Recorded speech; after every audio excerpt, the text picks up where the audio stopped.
Shalom et bienvenue dans ce nouvel épisode de Rema Podcast.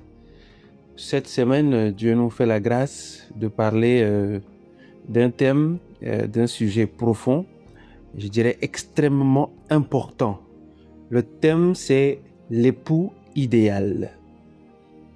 Dans cette génération, beaucoup recherchent le charme, l'argent, le statut, l'apparence ou le romantisme. Mais peu comprennent réellement ce qui fait un véritable homme selon le cœur de Dieu. Et vous devez savoir qu'un époux ne se résume pas à un beau discours, une émotion ou une attirance passagère. Un véritable époux est une responsabilité spirituelle. Et voici une forte révélation dans ce sens, c'est que le mariage ne révèle pas seulement l'amour d'un homme, il révèle surtout son niveau de maturité. Donc Dieu ne cherche pas simplement des hommes capables de séduire, il cherche des hommes capables de construire, protéger, porter des fruits et diriger avec sagesse. Donc la Bible dit dans Éphésiens, le chapitre 4, je crois, il dit « Marie, aimez vos femmes comme Christ a aimé l'Église. » Marie, aimez vos femmes comme Christ a aimé l'Église. C'est ce passage qui sera fondamental dans ce temps de partage, dans ce podcast. Cela signifie qu'un époux idéal ressemble d'abord à Christ dans son caractère.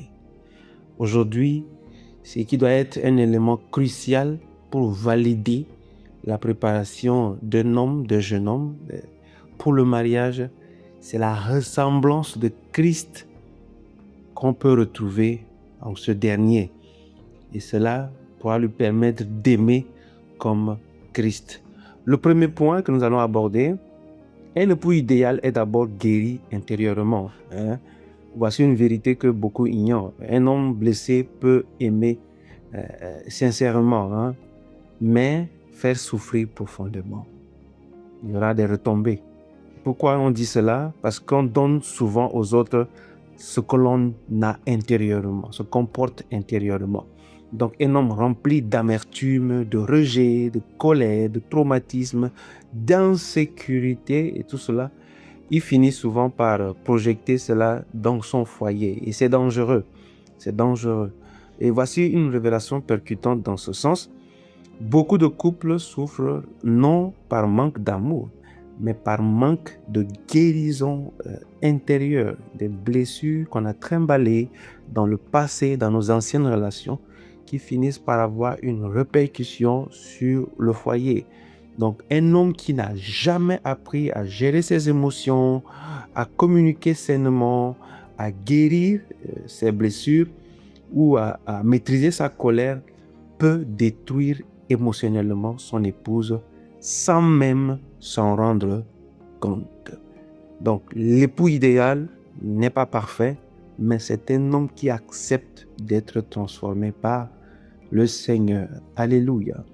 Et au deuxième point, un époux idéal porte une vision et pas seulement des émotions. Donc, le mariage ne vit pas uniquement d'amour romantique. Le mariage a besoin de direction, de sagesse, de stabilité et de vision. Voici une révélation forte. Une femme peut supporter les saisons difficiles si elle sent que son homme sait où il va. Et ça, c'est clair, c'est normal. Vous qui me suivez, si vous êtes une femme, vous conviendrez avec moi. Un homme sans vision devient facilement instable, passif, irresponsable ou dépendant émotionnellement. Dans la Bible, Dieu donne souvent une mission avant de donner une épouse. Là, si nous lisons Genèse, nous verrons que Dieu a créé Adam, il a donné une mission. Après, il s'est dit, il n'est pas bon que l'homme soit seul. Je lui ferai une aide semblable. Et pourquoi nous disons cela? Parce qu'un foyer sans direction finit dans la confusion.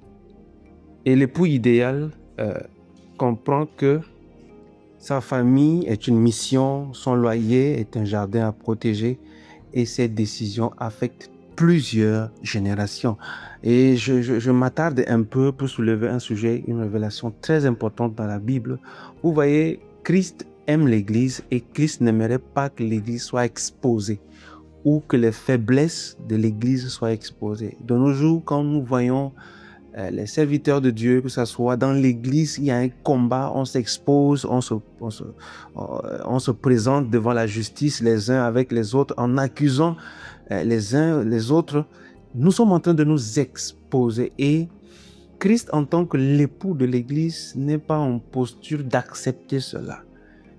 Et c'est ce que nous devons comprendre parce que la Bible dit que Christ lave son Église, c'est-à-dire qu'il lave son épouse jusqu'au jour où elle sera plus blanche et qu'elle sera présentée au jour de noces, le jour où il reviendra.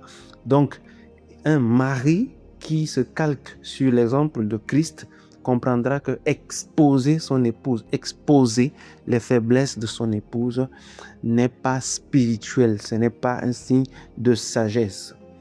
Troisième point, un époux idéal sait aimer avec maturité. Beaucoup d'hommes aiment avec passion, mais pas avec maturité. Ils aiment quand tout va bien, ils aiment selon les émotions du moment, ils aiment tant qu'ils sont admirés, mais l'amour biblique va encore plus loin. Et voici une révélation puissante. L'amour véritable se mesure davantage dans les responsabilités plutôt que dans les paroles. Donc, le véritable époux, dans ce sens, protège émotionnellement, respecte, écoute, rassure, soutient et honore son épouse. C'est très important. Il soulève, c'est-à-dire qu'il essaie de voir au-delà, c'est-à-dire que la perfection qu'il peut apporter dans la vie de l'épouse. Il ne rabaisse pas constamment sa femme pour nourrir son ego. C'est-à-dire qu'il voit la femme comme un trésor que Dieu lui a confié et sa responsabilité, c'est de la polir, c'est de l'enrichir de tout ce que Dieu lui a donné pour qu'elle puisse devenir encore plus meilleure. Car un homme réellement fort n'a pas besoin d'humilier une femme pour se sentir puissant. Le quatrième point, un époux idéal est discipliné. Le problème de beaucoup d'hommes de notre époque moderne est l'absence de maîtrise. Ils veulent un foyer stable, une femme vertueuse, des enfants équilibrés, mais eux-mêmes vivent sans discipline. Et voici une révélation contemporaine pour nous. Un homme incapable de se guérir, de se gérer lui-même, aura du mal à gérer un foyer sainement. Et la discipline concerne les finances, les émotions, les paroles, la sexualité, les fréquentations et la vie spirituelle. Donc, un homme dominé par les addictions, un homme dominé par l'immaturité, un homme dominé par la paresse ou les impulsions finira par mettre souvent son foyer en danger. C'est ce qui s'est passé avec la femme de Abigail, le mari, j'allais dire, de Abigail dans la Bible. Alléluia. Donc, l'époux idéal comprend que la stabilité familiale commence par la maîtrise personnelle. Le cinquième point, un époux idéal est spirituellement stable. Donc, attention, être spirituel ne signifie pas seulement prêcher, parler fort, prophétiser ou afficher des versets, plein de choses autour de Dieu. Et vous devez savoir que la vraie spiritualité se voit dans le caractère quotidien. Comment nous vivons chaque jour. Un homme peut impressionner publiquement et finir par être toxique à la maison. Dieu regarde notre cœur, il voit comment nous sommes fidèles à lui, il voit notre humilité, il voit notre patience, il voit la vérité qui est en nous et la manière dont un homme traite sa famille. Cela est très important parce que c'est la première église que Dieu confie à un homme, car tous nous sommes appelés à influencer des gens autour de nous. Et un époux idéal conduit son foyer vers Dieu par son exemple, par ses choix, par son intégrité dans les choses de Dieu et aussi par sa paix intérieure. Amen. Le sixième et aussi le dernier point que nous allons aborder.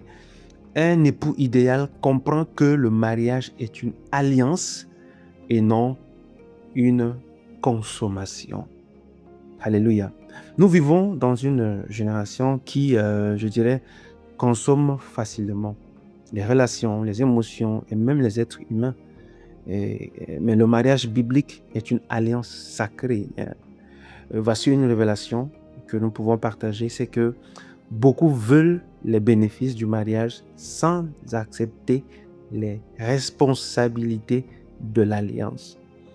Et un véritable époux reste concentré dans les saisons difficiles, présent dans les combats, mature dans les conflits et loyal, même s'il y a une instabilité émotionnelle qui s'installe. Pourquoi nous disons cela? Parce qu'il comprend que le mariage ne repose pas uniquement sur les sentiments, il repose aussi sur l'engagement, la droiture, le sacrifice et enfin la crainte de Dieu. Et pour finir ce temps de partage dans ce podcast, voici la question que nous nous posons. Quel type d'homme devenons-nous réellement? Nous sommes en processus de devenir quel type d'homme? Quand je dis homme, c'est homme avec petit H. Je parle de l'homme, le mâle, homme. Car le mariage ne transforme pas automatiquement un homme immature en homme responsable. Le mariage, ce qu'il fait, c'est d'amplifier souvent ce qui existe déjà intérieurement. Donc, rappelez-vous, l'époux idéal n'est pas l'homme le plus parfait extérieurement. C'est l'homme qui laisse Dieu travailler son cœur, qui apprend à aimer avec maturité, qui protège ce qui lui est confié et qui construit avec sagesse.